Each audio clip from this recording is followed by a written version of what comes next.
Ante todo, muy buenos días. Quiero agradecer al comité organizador por la invitación. Para mí es un enorme placer estar por primera vez aquí en un país tan bonito como es Guatemala, y realmente me he cruzado con gente que me ha brindado mucha hospitalidad. Y acá en la primera fila y en otras filas más, con grandes amigos que a veces los frecuento mucho más que a otros, pero realmente para mí es un honor estar aquí.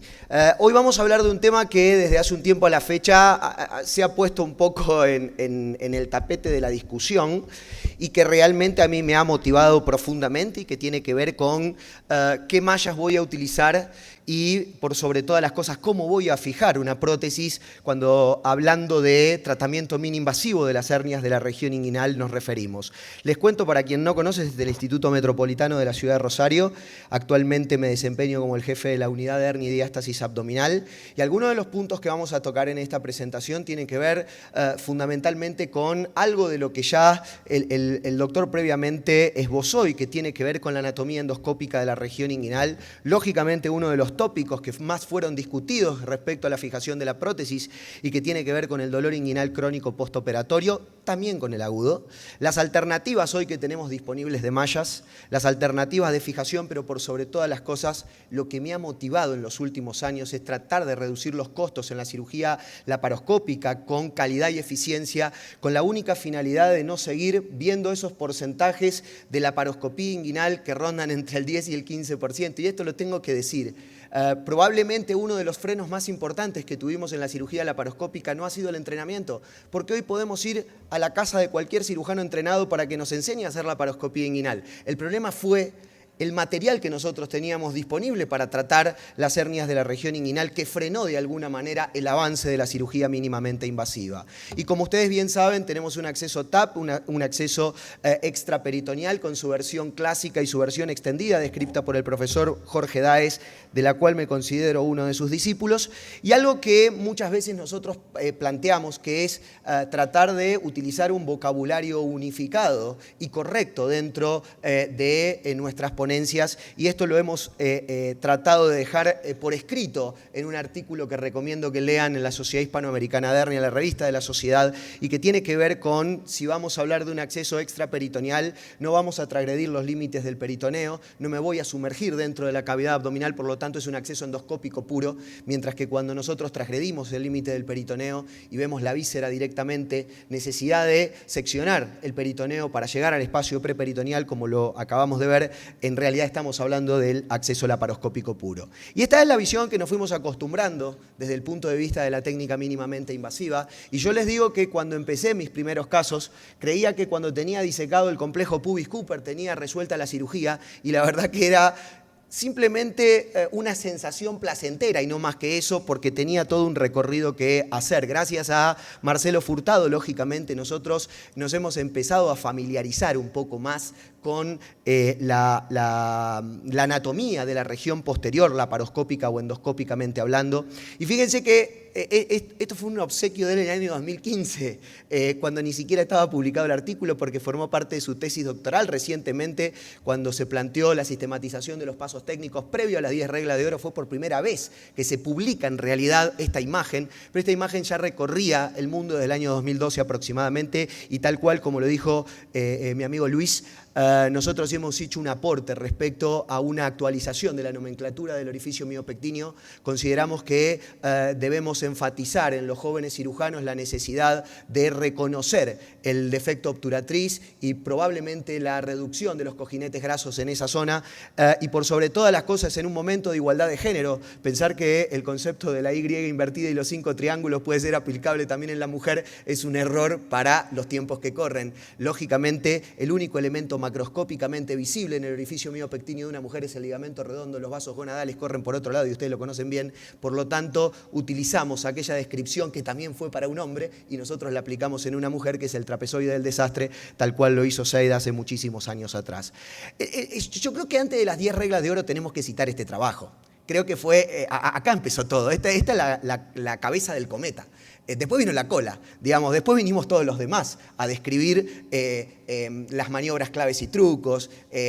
Todo lo que vino de más parte de este trabajo Y así como Strasberg en el año 1995 habló de la visión crítica de seguridad de la colecistectomía biolaparoscópica, ayer hablaba, en realidad todos estos días, desde el domingo hablaba con un montón de cirujanos, ¿cuántos hacemos el freno al momento de hacer una laparoscopía inguinal? De decir, bueno, vamos a repasar la visión crítica de seguridad, que seguro la hacemos en la colecistectomía. No decimos, según Strasberg, estamos viendo, simplemente repasar la anatomía de la visión crítica de seguridad. Y acá quiero hacer un paralelismo, porque la visión crítica de seguridad fue plenamente descripta para la hernioplastia extraperitoneal. Por eso es que yo me he tomado el atrevimiento y un poco para parafrasear el trabajo de Félix Idaes, hablo de otros pasos que son el cierre del peritoneo, la desuflación preperitoneal para emular lo que hacemos en extraperitoneal y para que mi amigo Klaus pueda irse a dormir temprano diciendo que los que hacemos TAP tenemos hernia incisional umbilical del puerto óptico, nosotros cerramos sistemáticamente el puerto umbilical para reducir la incidencia de la hernia incisional.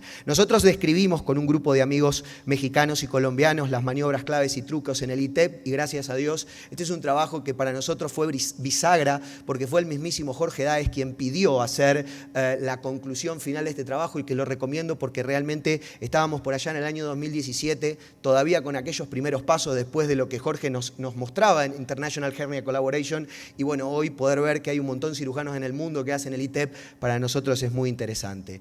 Este es el trabajo que nos acaban de mostrar. Quiero decirles que no soy muy fan de respetar las áreas, todo muy por el contrario. Creo que la cirugía de pared abdominal es muy artesanal. Hay que sistematizar los pasos, pero probablemente yo empiece por el área 2, que es la zona medial y que es donde allí nosotros hemos descrito esto, que es la regla de los 3/3, para que los jóvenes cirujanos siempre se acuerden de que hay una hernia medial, que era la antiguamente llamada directa o retroinguinal, una hernia del tercio medio, que es la femoral o crural entre el ligamento de Gin-Bernat y la vena propiamente dicho ilíaca, y finalmente por debajo del complejo pubis-Cooper tenemos las hernias obturatrices. Esto es una imagen de una visión crítica de seguridad donde se ve perfectamente todos los elementos anatómicos. Fíjense la corona mortis tan temida por muchos, hay que respetarla, pero la verdad es que no genera grandes dolores de cabeza. Ahí hay una imagen que yo la hice ex profeso y que es justamente lo que nos contaba el doctor Escobar, que es la preservación de la fascia transversalis. Ahí hay 4 planos, el peritoneo, la grasa preperitoneal, la fascia transversalis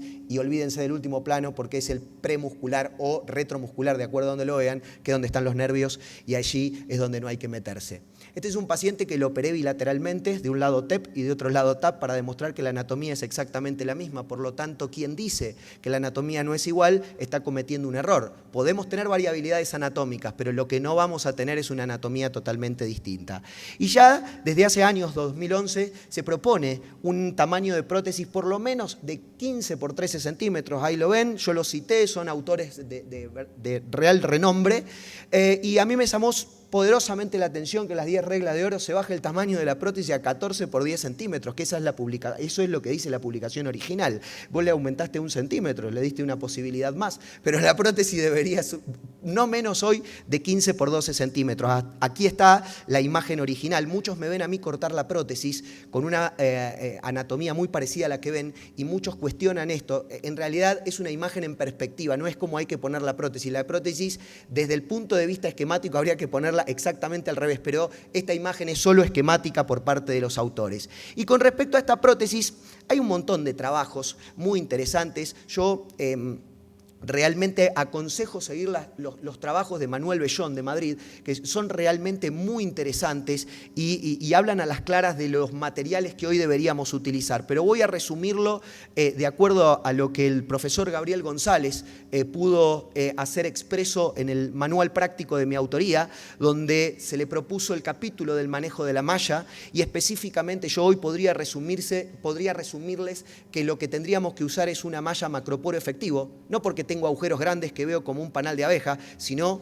el macroporo efectivo que es entre el urdido, el espacio que existe entre las distintas hebras del polipropileno, que sea una malla de polipropileno plana y en la gran mayoría de los casos yo le podría decir que una malla de mediana densidad sería ideal. Yo hoy me atrevo a decir que una malla liviana deberíamos proscribirla por los magros y malos resultados que hemos obtenido y que la malla pesada no deberíamos demonizarlo tanto como la hemos demonizado específicamente en pacientes con sobrepeso, obesidad y en pacientes con multirrecidiva. Esas son algunas de las prótesis. Desde el año 2009 empezamos a recortar así la prótesis. Esto es bien antiguo. Fíjense que utilicé el centímetro de mi madre que tenía en la caja de costurera, y así fuimos evolucionando hasta desarrollar esta prótesis, que es una prótesis plana, y como ustedes ven, fíjense cómo se adapta perfectamente al orificio miopectíneo, en este caso un orificio miopectíneo derecho de una mujer con preservación del ligamento redondo.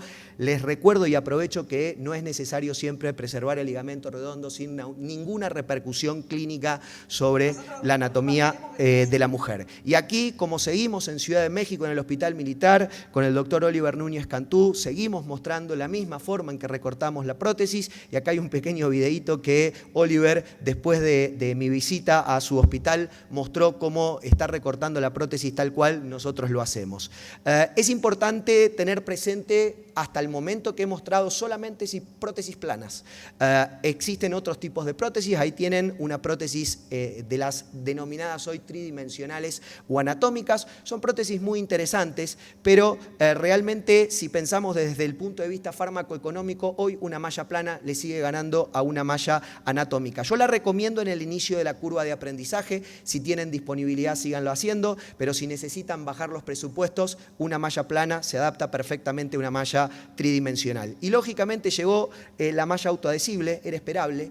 Es una malla muy interesante, aunque a veces me resulta un poco difícil entender de que, no obstante la colocación de una malla autoadhesible, le ponen un punto y aún un medio de fijación. Entonces estamos haciendo absolutamente todo mal. Con respecto a la fijación de la prótesis, ya algo dijo el doctor Escobar. En defectos pequeños nos basamos en lo que dice la evidencia, y el doctor Cristiano Claus ya en el año 2015 hizo un trabajo muy interesante poniéndoles 3 clips de titanio a una malla de polipropileno en técnica extraperitoneal, sacando una radiografía en el momento de finalizado la cirugía y uno a los 30 días, y no hubo diferencias estadísticamente significativas entre una malla no fijada y una malla fijada con tacker. Y no contento con eso, lo hizo bilateralmente y obtuvo los mismos resultados. Nosotros mostramos nuestra experiencia, aunque fue fuertemente criticada, pero para eso estamos, para innovar y no para quedarnos quiescentes, porque habíamos mostrado resultados a corto plazo.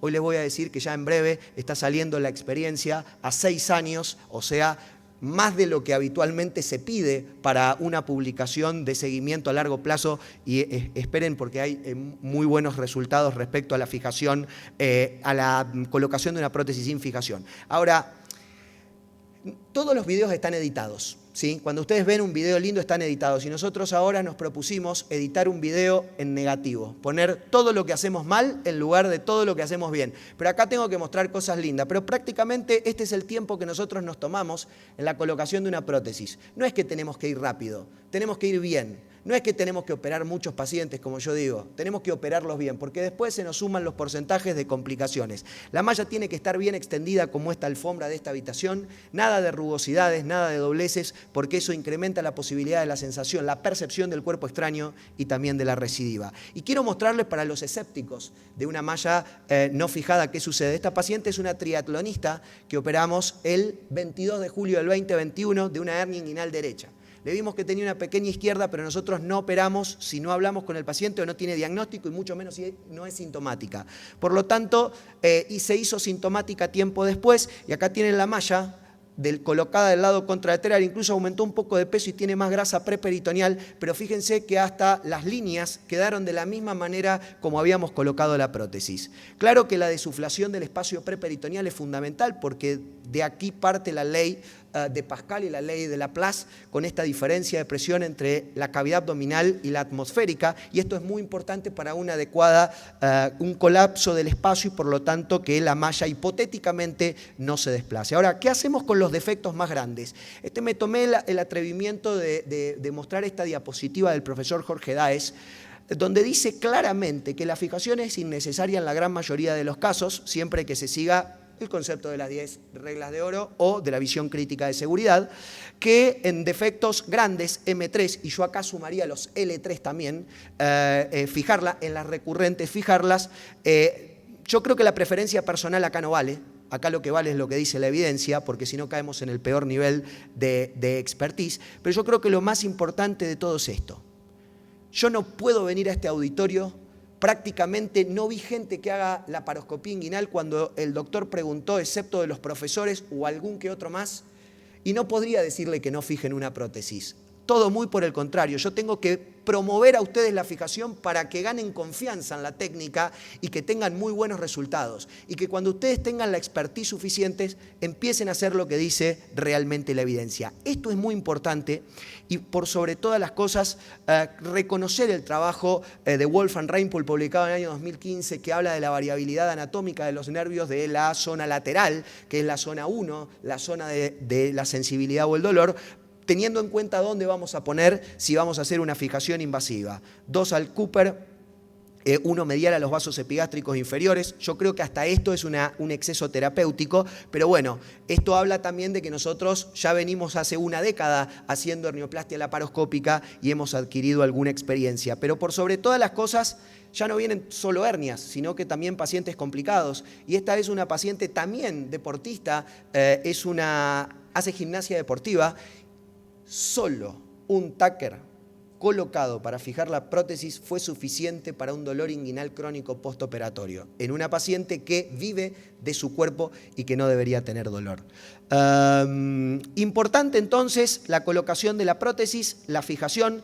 La fijación nosotros, si va a ser invasiva, lo vamos a hacer sobre el ligamento de Jean-Bernard, el ligamento lacunar, que es la parte esponjosa del complejo pubis Cooper, que es donde hipotéticamente no debería doler si nosotros lo aplicáramos sobre el hueso. Y si vamos a hacer un punto de sutura, como les mostró el doctor, tratemos de hacer un punto floppy, digamos un nudo floppy. No es necesario ahorcar ese nudo, es suficiente simplemente para que ustedes se queden tranquilos que esa malla no se va a desplazar.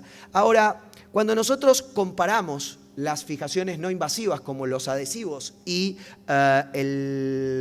los medios de fijación invasiva, ya se ha desterrado el mito del dolor crónico y también de la recurrencia, pero mucho cuidado con el dolor agudo, considerando la escala visual análoga. Y en este trabajo mexicano fue muy interesante porque se analizó menos escala visual análoga, menos analgesia postoperatoria y más rápida reincorporación si yo no fijaba con medios de fijación invasiva. Y fíjense, para los que son escépticos a la fijación no invasiva, que me dicen, no, yo me quedo tranquilo si pongo 10 tacker. Sí, pero fíjense que acá la única recidiva que tuvieron fue con una fijación de tipo invasiva. Este es nuestro set hoy día económico para la fijación con adhesivo.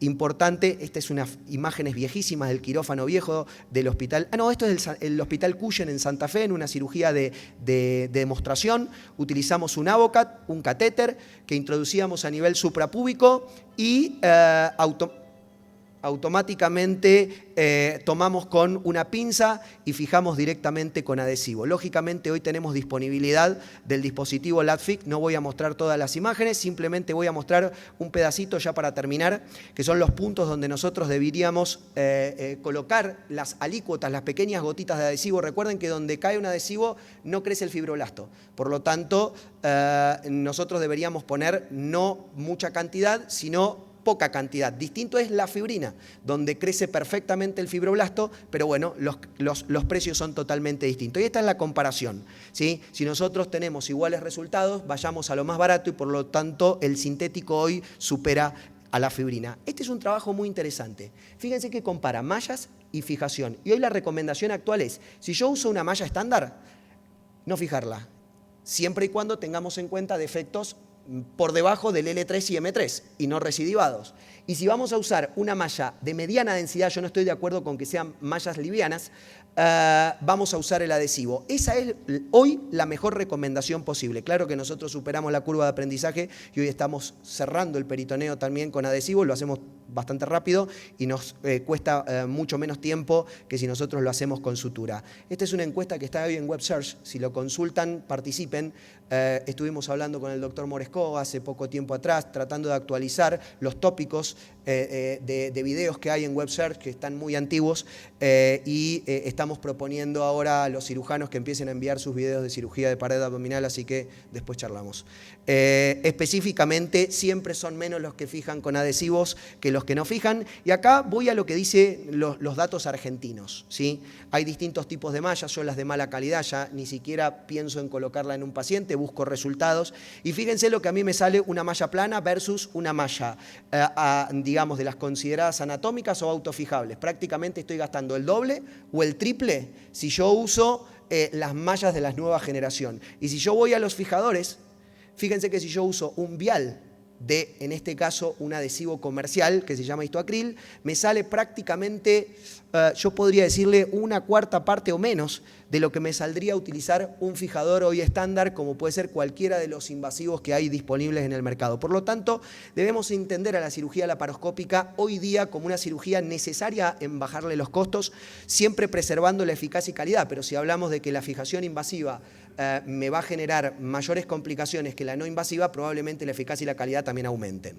En definitiva, siempre me maltratan cuando yo hablo de la no fijación y la fijación con adhesivos, pero a veces digo que me cuesta entender la literatura que están consultando los colegas, que a veces me dicen que es mejor poner 50 TAC que nunca se reabsorben contra por colocar simplemente algún puntito de adhesivo. Les cuento que nosotros no vamos a nutrir nuestra formación, nuestros conocimientos por imbibición, y tenemos que hacer lectura crítica de la literatura. Y como dice el doctor Jean Cucleta, felicidades a todos aquellos que hayan reconocido el valor de los adhesivos, y la pregunta y la sugerencia para ustedes, a ver si están en condiciones de revisar esos conceptos actuales de fijación. Los invito al stand de B. Braun, donde vamos a hacer en el break una demostración de fijación no adhesiva con adhesivos de prótesis. Ayer lo hicimos, la verdad que dio muy buenos resultados, y para quien quiera venir lo vamos a hacer en el break. El libro nuestro tiene ahí el capítulo de manejo de malla, por si quieren consultarlo. Y una vez más, esta es la ciudad de Rosario, es el Monumento Nacional a la Bandera, así que para quien quiera venir a la ciudad de Rosario no solamente va a comer buen asado, va a ver el Monumento Nacional a la Bandera, va a ir a un partido del Club Atlético Rosario Central, del cual soy fanático. No sé si van a conocer de hernias, pero lo que sí es que la van a pasar bien. Muchísimas gracias por la invitación.